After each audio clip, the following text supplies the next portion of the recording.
Hi friends, அஸ்ஸலாமு அலைக்கும். நல்லபடியாக 15 நோன்பை கடந்துட்டோம். இனி இருக்கிற நோன்பை நல்லபடியாக வைக்க இறைவன்கிட்ட துவா செய்வோம். யூடியூப் ஓப்பன் பண்ணால் எல்லோரும் இஃப்தார் சீரீஸ்னு பயங்கரமாக போடுறாங்க. சரி, நம்மளும் நம்ம ஆளுக்கு இளநீர் பாயாசம் செய்யலாம் அப்படின்னு நினச்சிருந்தேன். பார்த்தா பக்கத்து தோட்டத்துலேயே ஃப்ரெஷ்ஷாக இளநீர் கிடச்சிது. இறைவனுடைய நாட்டம். இளநீர் பாயாசம் பண்ணுறது இவனுக்கு பிடிக்கல. இவ்வளோ நேரம் இளநியை கட்டி பிடிச்சி படுத்திருந்தான். திட்டினனால அப்படியே கொஞ்சமாக நகர்ந்து நகர்ந்து தள்ளி படுத்திருக்கான். நிறைய பேர் வந்து கேட்பாங்க, எப்படி தண்ணி கூட குடிக்காமல் இருப்பீங்க காலையிலேருந்து ஈவினிங் வரைக்கும். இன்னைக்கு கூட பாப்பாவை கூப்பிட போகும்போது எங்கிட்ட 2 பேர் கேட்டாங்க.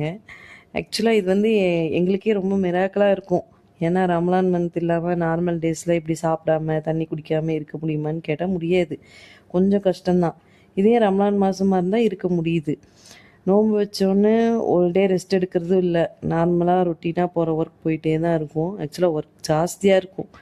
கரெக்டாக டைம் மேனேஜ்மெண்ட் பண்ணணும். இல்லாட்டி குழந்தைங்க சாப்பிட தூங்க டைம் ஆயிரும், நைட் லேட் ஆயிரும்.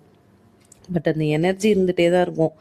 அது ஒரு மேஜிக் மாதிரி. எனக்கே நார்மல் டேஸில் சாப்பிட்லன்னா தலைவலி வந்துடும். பட் நோம்பு வச்சுட்டு ஒரு நாள் கூட மாஷால்லா தலைவலின்னு சொன்னதே இல்லை. ஈவினிங் போல் கொஞ்சமாக டவுன் ஆகும், அது இருக்கிறது தான். ஆனால் ரொம்ப முடியல, தலை சுற்றுது, மயக்கம் வருது, அந்த மாதிரிலாம் ஒன்றுமே இல்லை. ரமலானோட கூலி இறைவன்கிட்ட இருக்குது. அப்போ அந்த எனர்ஜி இறைவன்கிட்ட இருந்து டைரெக்டாக வரும். ஒரு ஏழையோட பசியும் தாகமும் எப்படி இருக்குங்கிறத நமக்கு புரிய வைக்கிறதுக்கு தான் இந்த ரமலான். அதனால் முடிஞ்ச அளவு சதக்கா செய்யுங்க.